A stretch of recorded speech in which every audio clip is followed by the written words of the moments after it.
O Enquadro do Tradutor é um programa de entrevistas da pós-graduação em Estudos da Tradução e a cada edição receberá um tradutor. Este programa recebe hoje a professora Marta Lucia Pulido Correa. Marta Pulido é mestre em Literatura Comparada e doutora em Ciências Literárias e Humanas pela Université de Paris. E, atualmente, é professora pesquisadora vinculada à Universidade de Antioquia, em Medellín, na Colômbia. Além de fundadora da revista de tradução Mutatis Mutandis, possui várias publicações na área. Marta Pulido trabalha com os idiomas inglês, francês e espanhol em tradução literária, científica e técnica.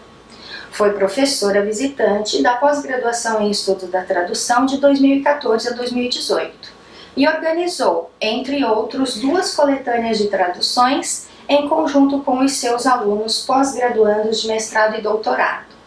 É uma satisfação estar aqui entrevistando a professora Marta. Tudo bem, professora? Como a senhora está? Muito obrigada pelo convite e também muito contente de estar aqui.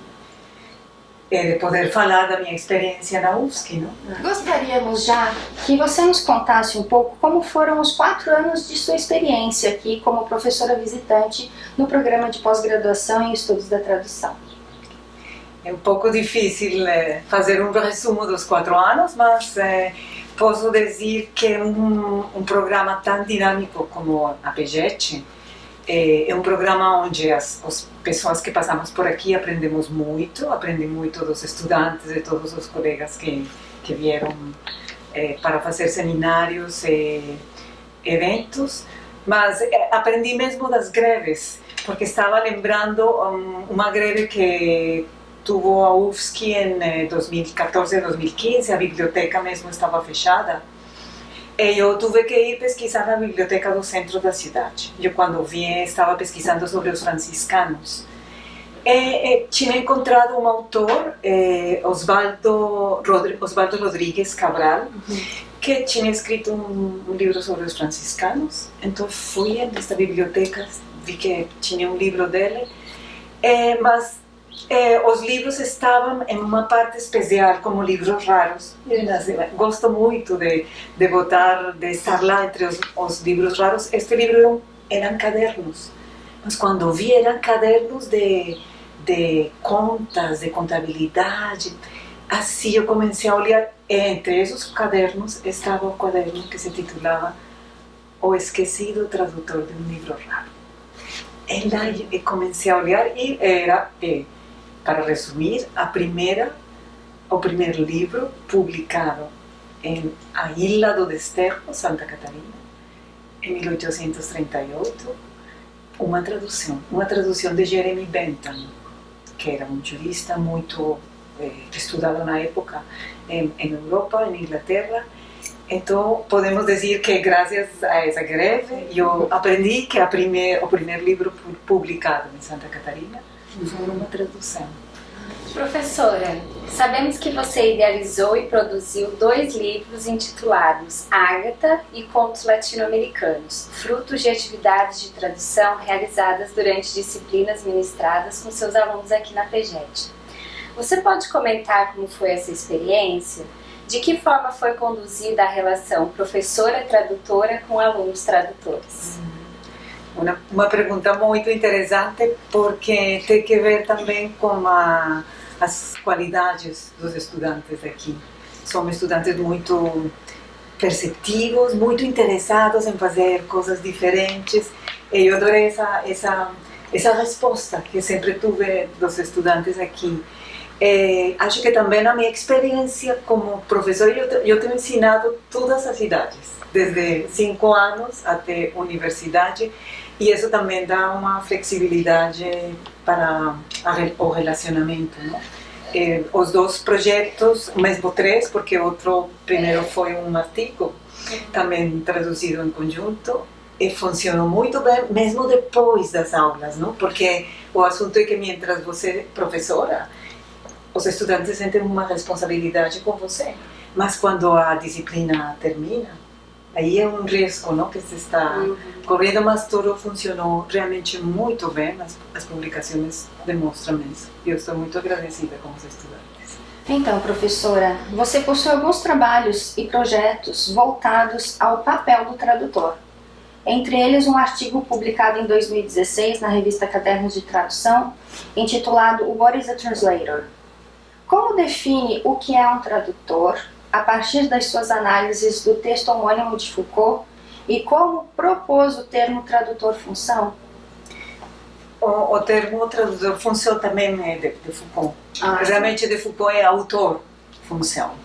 E eu peguei tradutor-função, pensando no tradutor como um autor. É difícil definir um tradutor, como é difícil definir a tradução.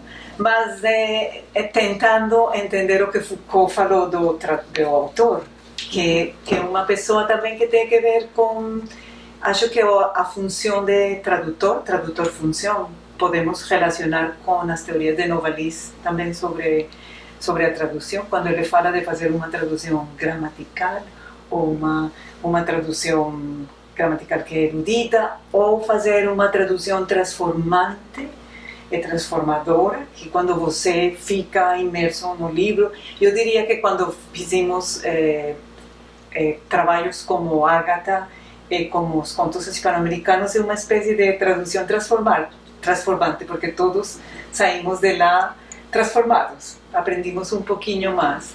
E a outra que é a tradução mítica, que como a tradução de San Jerônimo da Bíblia. Então, digamos que não estamos nesse nível para fazer traduções. O tradutor funciona isso, que impacto produz o tradutor quando traduz, mais que definir que é um tradutor, que é o impacto, qual é o impacto que ele tem quando traduz. Professora, já que estamos falando sobre o papel do tradutor, você trabalhou com o conceito de postura do tradutor. Pode nos falar um pouco sobre isso? Ok, sim, a postura, não desenvolvimos tanto isso no curso como hubiese querido, mas postura do tradutor, que é postura um conceito de Pierre Bourdieu, da sociologia, acho que podemos relacionar com a teoria da literária, de Terry Eagleton. Terry Eagleton tem um conceito de teoria literária como crítica política, e política como não no sentido de pertencer a um partido ou a outro, mas como a maneira como organizamos as nossas vidas pessoais e sociais e como somos conscientes das relações de poder.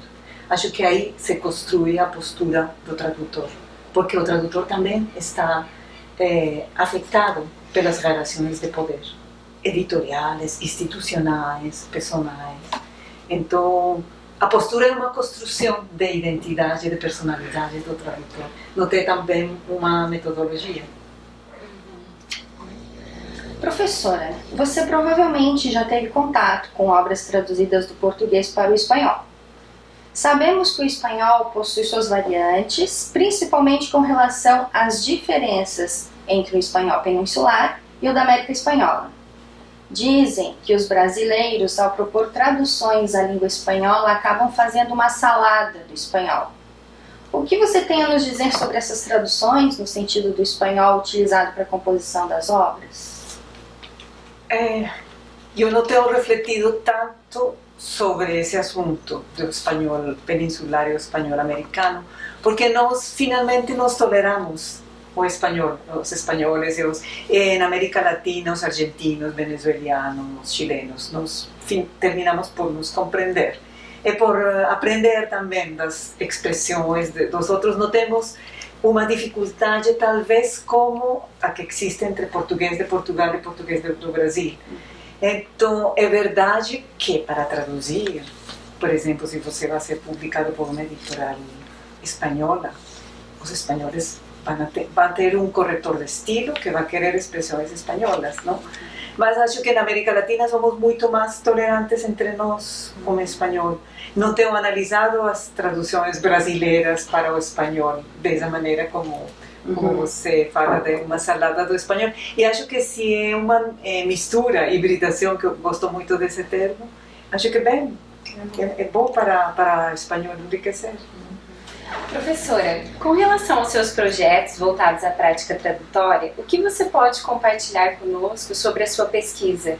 Contribuição para uma história da tradução no Brasil, a partir dos relatos dos viajantes nos séculos XVI e XVII.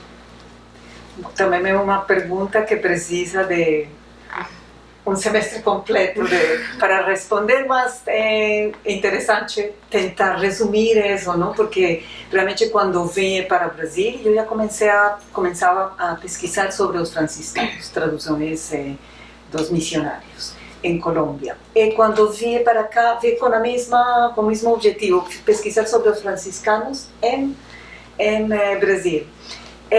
Foi por isso que conheci Osvaldo Rodrigues Cabral na USP, porque ele escreveu um livro sobre a tradução, sobre as obras dos franciscanos.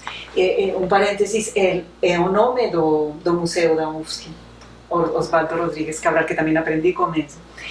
E quando cheguei aqui, comecei a estudar estes franceses missionários que vieram para cá na época da França Antártica.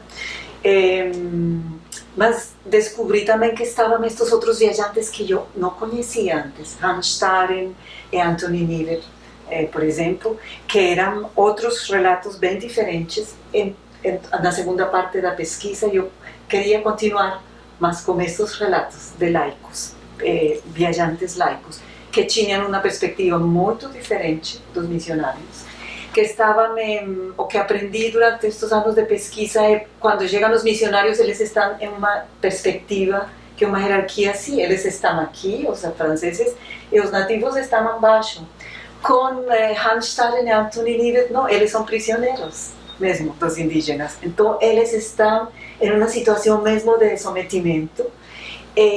Os relatos deles são muito diferentes, o tratamento da linguagem é muito interessante, porque Hans Staden, ele começa, no relato você começa a ver como ele vai aprendendo tupi, não? As primeiras palavras, primeiro monossílabos, depois ele vai aumentando as frases, que dependem da situação, não? Ele aprende segundo a situação.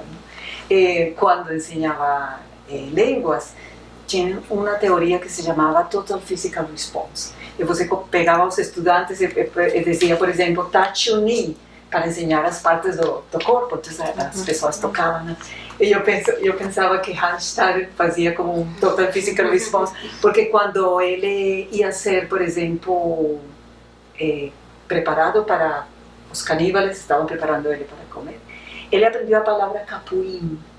E capuim é uma bebida que fazem fermentada de mandioca para fazer a festa, mas ele não aprendeu a comida carne, porque a carne era ele ia ser comido e ia fazer uma festa com capuz. Ele aprende rapidamente essas palavras que têm que ver com a sua sobrevivência.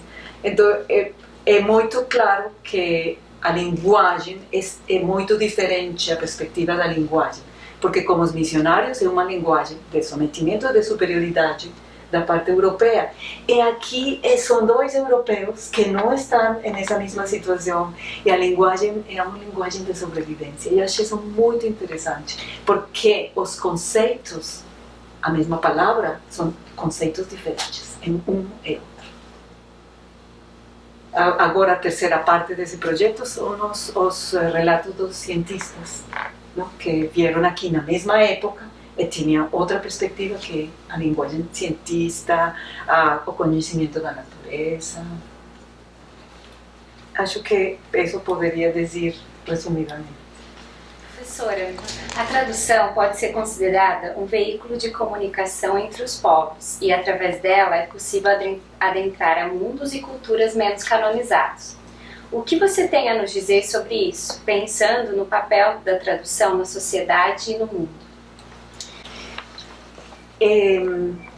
Walter Benjamin, na tarefa do tradutor, ele deixa essa controvérsia se a tradução é uma comunicação. Ele diz, não precisa, o tradutor, o autor não está preocupado por comunicar. E quando li esse texto, O Esquecido Tradutor de um Livro Raro, precisamente o tradutor faz um prólogo, e no prólogo ele dizia, eu sei que muitos de vocês não precisarão do texto de Benjamin, desta tradução, de Bentham. Não precisarão. E eu pensei, ele está falando como se conhecesse Benjamin, evidentemente não. Benjamin ainda não tinha escrito a tarefa do tradutor, não tinha nascido. Mas eu achei que tinha uma coisa estranha e não conseguia estar completamente contenta com esse texto. Fui na USP e consegui o prólogo original do tradutor e ele falava, precisariam.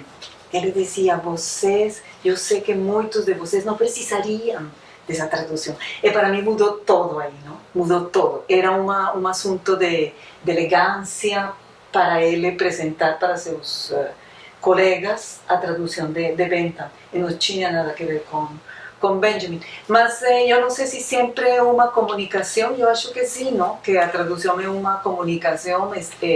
Pensava, por exemplo, que como o Brasil é conhecido na Europa, o primeiro livro produzido, escrito sobre o Brasil, se escreve em alemão, em 1558, o livro de Hans Staden. É o primeiro livro escrito sobre o Brasil, segundo as minhas pesquisas, escrito em alemão. Então, é uma comunicação, sim, está mostrando um povo, acho que sim, não? E depois com outro livro de Anthony Nivet, que é menos conhecido em Brasil mesmo.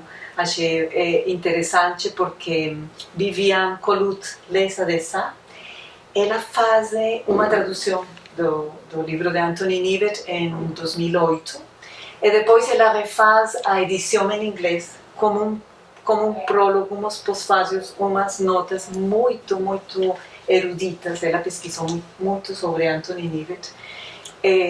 Acho que em Inglaterra conhecem mais Anthony Nivet que em Brasil. E conhecem Anthony Nivet, o único interesse da vida de Anthony Nivet foi os 10 anos, 11 anos que passou em Brasil como prisioneiro. Fiz um relato de 41 páginas que falaram muito sobre o Brasil, deram conhecer o Brasil. Os editores mesmo dizem que muito mais que Tebet, Léry, D'Abbeville e Debreu, que já tinham, que eram eruditos, não? Que eram letrados, eram nomes de igreja, eram letrados e viam com a intenção de analisar a população. Nivet não tinha essa intenção, era somente um assunto de sobrevivência. Eles conseguem conhecer muito a idiosincrasia do povo aqui.